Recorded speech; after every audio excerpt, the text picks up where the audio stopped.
नमस्कार मित्रों, आपकी अपनी कोचिंग सुमन हिंदी क्लास में आपका हार्दिक अभिनंदन है। आज मैं बिहार स्टेट टीजीटी के लिए हिंदी के 25 अति महत्वपूर्ण प्रश्न लेकर आपके समक्ष उपस्थित हूँ। ये बिहार स्टेट का दूसरा वीडियो है। इससे पहले मैंने 25 अति महत्वपूर्ण प्रश्न बनाए हैं पहले वीडियो में, तो देखते हैं आज इन महत्वपूर्ण प्रश्नों को। प्रश्न 1, पीतांबर शब्द का संधि विच्छेद है। ए पी प्लस तांबर, बी पीतांब प्लस रा, सी पीत प्लस अंबर, डी पीतांब प्लस बर। इसका विकल्प सी सही है, पीत प्लस अंबर।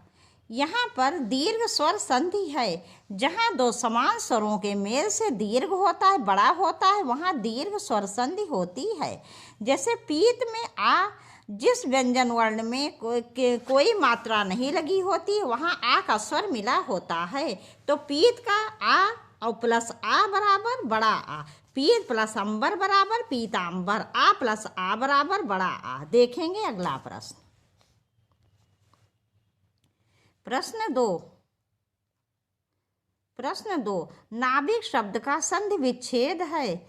ए नौ प्लस इक, बी ना प्लस बिक, सी नाभि प्लस का, डी ना प्लस अविक। इसका विकल्प ए सही है, 9 प्लस इक। नाभिक शब्द का संधि विच्छेद है 9 प्लस इक। यहाँ पर अयादि स्वर संधि है। जहाँ ए अय ओ औ के बाद कोई भिन्न स्वर आता है, वहाँ ए का अय का आय, ओ का औ और औ का आव हो जाता है। नाभिक शब्द का संधि विच्छेद क्या है? ए। देखेंगे अगला प्रश्न। प्रश्न 3, प्रत्येक शब्द का संधि विच्छेद है। ए प्रह प्लस ती प्लस एक, बी प्रत्य प्लस एक, सी प्रह प्लस एक, डी प्रति प्लस एक। इसका विकल्प डी सही है, प्रति प्लस एक। यहाँ पर यड़ स्वर संधि है। देखेंगे अगला प्रश्न। प्रश्न 4, व्यंजन वर्ण के साथ स्वर या व्यंजन के मिलने से जो विकार उत्पन्न होता है उसे क्या कहते हैं? ए स्वर संधि, बी व्यंजन संधि, सी विसर्ग संधि, डी उपसर्ग। इसका विकल्प बी सही है, व्यंजन संधि। इसका विकल्प बी सही, व्यंजन संधि। देखो मित्रों, दो वर्णों के मेल से जो विकार परिवर्तन होता है उसे संधि कहते हैं। पहले शब्द का अंतिम वर्ण और दूसरे शब्द का पहला वर्ण, इन दोनों वर्णों के मेल से जो विकार होगा, परिवर्तन होगा, वही संधि कहलाती है। संधि के कितने भेद होते हैं? संधि के हिंदी में 3 भेद होते हैं, स्वर संधि, व्यंजन संधि और विसर्ग संधि। अब ये स्वर संधि में क्या होता है? ये दो स्वरों के मेल से जो विकार परिवर्तन होता है उसे हम स्वर संधि कहते हैं, मतलब दोनों तरफ स्वर वर्ण रहेंगे। और व्यंजन संधि में पहला वर्ण व्यंजन रहेगा और दूसरा स्वर या व्यंजन में से कुछ भी हो सकता है, लेकिन पहला वर्ण क्या रहेगा? व्यंजन रहेगा और दूसरा वर्ण स्वर या व्यंजन में से कुछ भी हो सकता है। तो इन दोनों वर्णों के मेल से पहला वर्ण व्यंजन, दूसरा स्वर या व्यंजन में से कुछ भी जो विकार परिवर्तन होता है उसे व्यंजन संधि कहते हैं। देखेंगे अगला प्रश्न। प्रश्न 5, विसर्ग के साथ स्वर या व्यंजन के मिलने से जो विकार उत्पन्न होता है उसे कहते हैं। विसर्ग के साथ स्वर या व्यंजन के मिलने से जो विकार उत्पन्न होता है उसे कहते हैं। ए स्वर संधि, बी व्यंजन संधि, सी विसर्ग संधि, डी समास संधि। इसका विकल्प सी सही है, विसर्ग संधि। देखो मित्रों, स्वर संधि में पहला वर्ण क्या रहेगा? स्वर रहेगा और दूसरा भी स्वर रहेगा। व्यंजन संधि में पहला वर्ण व्यंजन रहेगा, दूसरा स्वर या व्यंजन में से कुछ भी रह सकता है। और विसर्ग संधि में पहला वर्ण विसर्ग रहेगा और दूसरा स्वर या व्यंजन कुछ भी हो सकता है। तो इन दोनों के मिलने से जो विकार उत्पन्न होता है, परिवर्तन होता है, उसे विसर्ग संधि कहते हैं। देखेंगे अगला प्रश्न। प्रश्न 6, जिस शब्द का प्रथम पद प्रधान हो उसे खाली जगह समास कहते हैं। ए तत्पुरुष, बी कर्मधारय, सी द्वंद्व, डी अव्ययी भाव। इसका विकल्प डी सही है, अव्ययी भाव। अव्ययी भाव समास में प्रथम पद अव्यय या उपसर्ग होता है, मतलब उपसर्ग भी हो सकता है और अव्यय होता है, और वही प्रधान होता है। देखो समास में दो पद होते हैं, मुख्य रूप से दो पद होते हैं। किसी समास में प्रथम पद प्रधान होता है और किसी में दूसरा पद या उत्तर पद प्रधान होता है। तो अव्ययी भाव समास का प्रथम पद प्रधान होता है। अन्य विकल्प देख लेते हैं। कर्मधारय समास, ये तो विशेष और विशेषण का योग होता है इसमें। द्वंद्व समास, इनमें दोनों ही पद प्रधान होते हैं।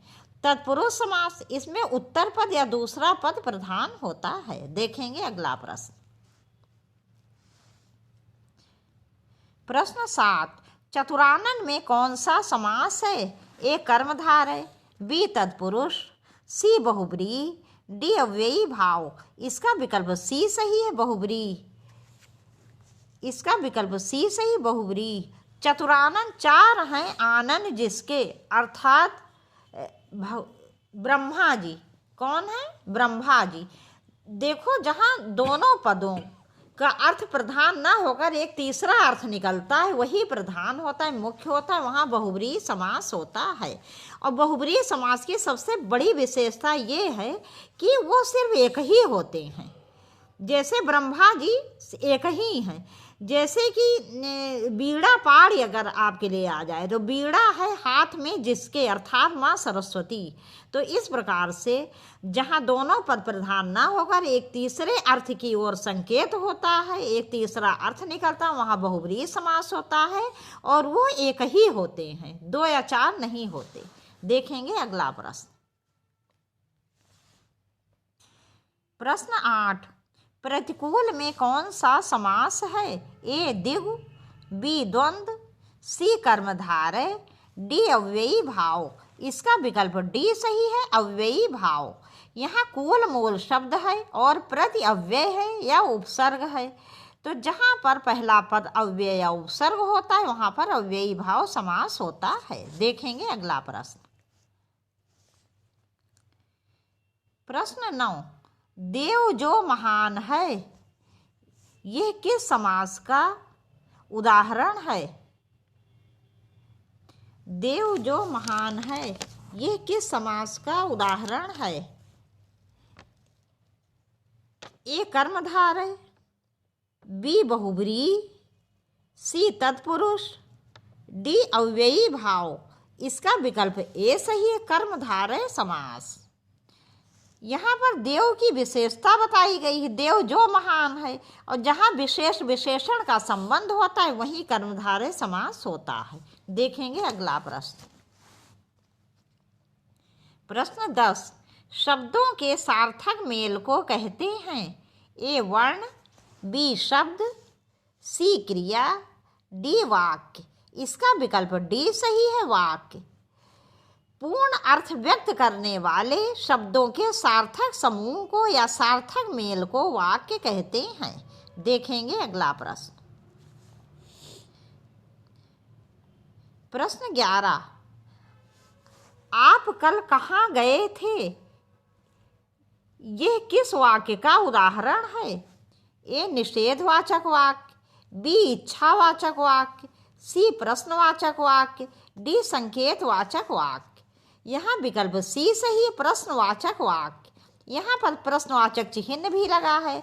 वैसे भी कहाँ, क्यों, कैसे, कब, क्या, इस प्रकार के शब्द अगर कहीं पर भी आते हैं तो वहाँ पर प्रश्नवाचक वाक्य होता है। मेरी कोच ऑफलाइन कोचिंग काकादेव आशीष गार्डन गेस्ट हाउस के बगल में कानपुर में है, और वैसे भी मैं बहुत जल्दी ऑनलाइन बैच शुरू करने वाली हूँ। यदि आप लोगों में से कोई भी यदि ऑनलाइन बैच लेना चाहता हो तो आप प्लीज़, मेरा व्हाट्सएप नंबर है और आप इस पर कॉल करिए। देखेंगे अगला प्रश्न। प्रश्न 12, शुद्ध वाक्य बताइए। ए प्राण निकल गया, ये तो बिल्कुल अशुद्ध है, क्योंकि प्राण शब्द बहुवचन है, तो इसमें क्या होगा, प्राण निकल गए, ये शुद्ध होता। लता मेरी लड़की है, सी मैं घर जाना है, ये तो बिल्कुल ही गलत है। एक तो मैं पे बिंदी होगी, दूसरे मैं घर जाना है, ये बिल्कुल अशुद्ध है। वैसे भी वो छत पर से गिर गया, ये भी अशुद्ध है। वो छत से गिर गया, ये होना चाहिए। तो इसका विकल्प बी सही है, लता मेरी लड़की है। देखेंगे अगला प्रश्न। प्रश्न 13, कर्म के अनुसार क्रिया के कितने भेद हैं? ए 3, बी 2, सी 5, डी 6। इसका विकल्प बी सही है, 2। कर्म के आधार पर क्रिया के 2 भेद हैं, अकर्मक क्रिया और सकर्मक क्रिया। अकर्मक क्रिया का क्या अर्थ है? आ प्लस कर्म, जहाँ पर कर्म ना हो, कर्म रहित, केवल कर्ता और क्रिया हो, या क्रिया का प्रभाव कर्ता पर पड़े, वहाँ पर अकर्मक क्रिया होती है। और सकर्मक क्रिया कर्म सहित, जहाँ पर कर्ता कर्म और क्रिया तीनों होते हैं, वहाँ सकर्मक क्रिया होती है। या कुछ शब्द ऐसे होते हैं कि जिन पर कर्म का प्रभाव, मतलब क्रिया का प्रभाव कर्ता पर ना पड़कर कर्म पर पड़ता है, तो वहाँ सकर्मक क्रिया होती है। देखेंगे अगला प्रश्न। प्रश्न 14, किस समास में उत्तर पद अंतिम पद प्रधान होता है? ए तत्पुरुष समास, बी कर्मधारय समास, सी बहुब्रीहि समास, डी अव्ययी भाव समास। इसका विकल्प ए सही है, तत्पुरुष समास। तत्पुरुष समास में दूसरा पद या अंतिम पद या उत्तर पद प्रधान होता है। देखेंगे अगला प्रश्न। प्रश्न 15, पुल्लिंग स्त्रीलिंग के जोड़े में कौन सा जोड़ा सही है? ए दाता दानी, ये तो बिल्कुल गलत है। दाता का स्त्रीलिंग होगा दात्री। क्या होगा? दात्री। लेखक का होगा लेखिका। भेड़ का क्या होगा? भेड़िया। तो ये तीनों अशुद्ध हैं। विकल्प डी ब्राह्मण ब्राह्मणी, यही विकल्प सही है। देखेंगे अगला प्रश्न। प्रश्न 16, निम्नलिखित में से कौन सा क्रम सही है? ए सुंदर सुंदरतर सुंदरतम, बी सुंदरतर सुंदर सुंदरतम, सी सुंदरतम सुंदर सुंदरतर, डी सुंदर सुंदरतम सुंदरतर। इसका विकल्प ए सही है, सुंदर सुंदरतर सुंदरतम। ये विशेषण की तुलना के आधार पर ये भेद किए गए हैं। तो तुलना के आधार पर विशेषण के 3 भेद होते हैं, मूलावस्था, उत्तरावस्था और उत्तमावस्था। मूलावस्था में किसी की किसी से तुलना नहीं की जा सकती, केवल विशेषता बताई जाती है। जैसे सुंदर शब्द जो है वो विशेषण की मूलावस्था के अंतर्गत आता है। जैसे सीता सुंदर है, और सुंदरतर किसी 2 में तुलना करके एक को किसी से श्रेष्ठ या निम्न बताया जाता है। जैसे सुंदरतर, ये विशेषण की उत्तरावस्था में आएगा। इसमें 2 में किसी 2 में तुलना कर एक को दूसरे से निम्न या श्रेष्ठ बताया जाता है। और तीसरा सुंदरतम, सुंदरतम शब्द जो है ये विशेषण की उत्तमा अवस्था है। उत्तमा अवस्था वहाँ होती जहाँ बहुत सारे लोगों, वस्तुओं या प्राणियों आदि में तुलना कर किसी एक को सबसे श्रेष्ठ या निम्न बताया जाता है। देखेंगे अगला प्रश्न। प्रश्न 17, दिन काटना मुहावरे का अर्थ है? ए दिन बिताना, बी रात बीतना, सी शाम बीतना, डी समय बिताना। इसका विकल्प डी सही है, समय बिताना। जैसे कि आप लोगों ने सुना होगा कि जैसे किसी के बारे में कहा जाता है, जैसे मोहन आजकल कोई काम धाम तो करता नहीं है, दिन काटता रहता है। देखेंगे अगला प्रश्न।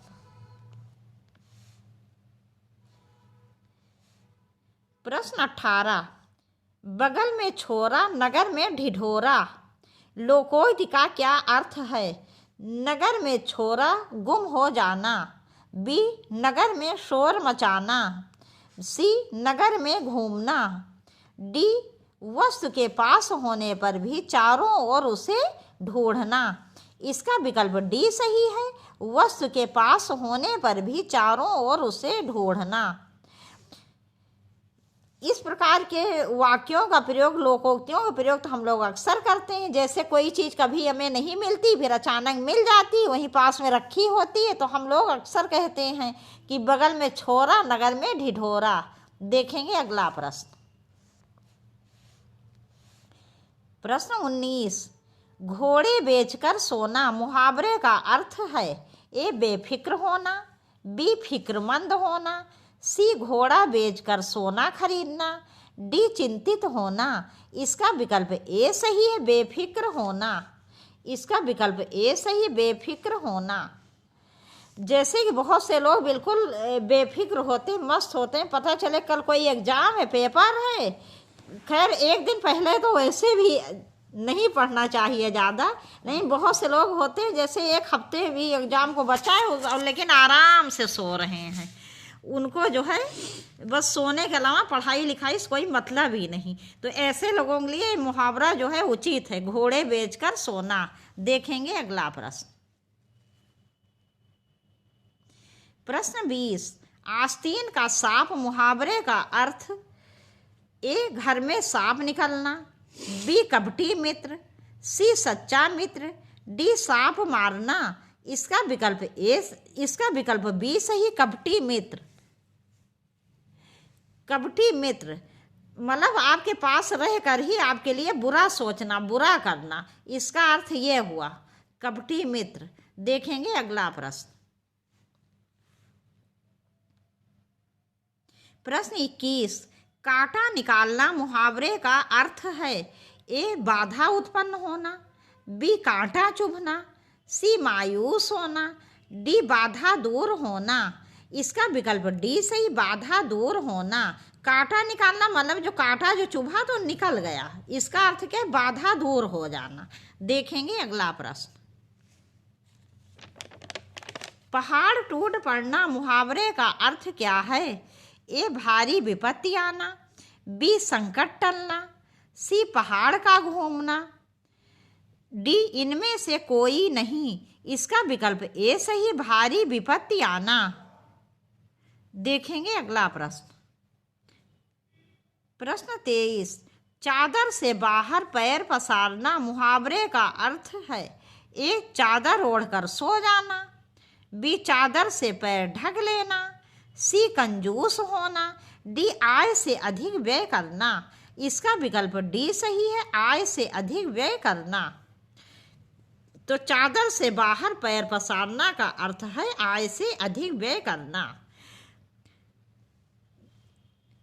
जैसे किसी की जो है महीने की इनकम कितनी है, 50,000, उसका खर्च है 60,000। तो इस प्रकार के लोगों के लिए ये मुहावरा जो है वो उचित है कि चादर से बाहर पैर पसारना। देखेंगे अगला प्रश्न। प्रश्न 24, आसन डोलना मुहावरे का सही अर्थ क्या होगा ए भूकंप आना, बी सुनामी आना, सी धैर्यवान बना, डी विचलित होना। इसका विकल्प डी सही, विचलित होना। देखेंगे अगला प्रश्न।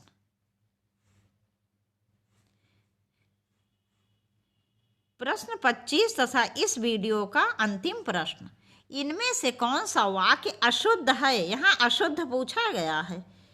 ए शुभ नक्षत्र आ गया है, बी संतोष को क्षमा कर दो, सी यमुना का पानी गंदा हो गया है, डी शाम को सब्जी लेने जाना है। इसका विकल्प बी सही है, संतोष को क्षमा कर दो, यही अशुद्ध है। इसमें छतरी वाला छा रहेगा, ना कि छा रहेगा। अब मित्रों यहीं पर ये वीडियो समाप्त कर रहे हैं। मुझे पूरा विश्वास है सभी प्रश्न आपको बहुत अच्छी तरह समझ में आएंगे। और प्लीज़ आप लोग यदि चैनल को सब्सक्राइब ना किया हो, सब्सक्राइब कर दीजिए वीडियो को लाइक करो, शेयर करो, ज़्यादा से ज़्यादा शेयर करिए, जिससे आपके अधिक से अधिक मित्रों को इसका लाभ मिल सके। और आप कमेंट्स ज़रूर कीजिए कि आपको किस प्रकार के वीडियो चाहिए। आपको केवल प्रश्न का उत्तर बता दिया जाए या प्रश्नों को और एक्सप्लेन किया जाए। और यदि आप ऑनलाइन क्लासेस लेना चाह रहे हो तो कमेंट्स कीजिए। मैं बहुत जल्दी ही ऑनलाइन बैच शुरू करने वाली हूँ। नमस्कार।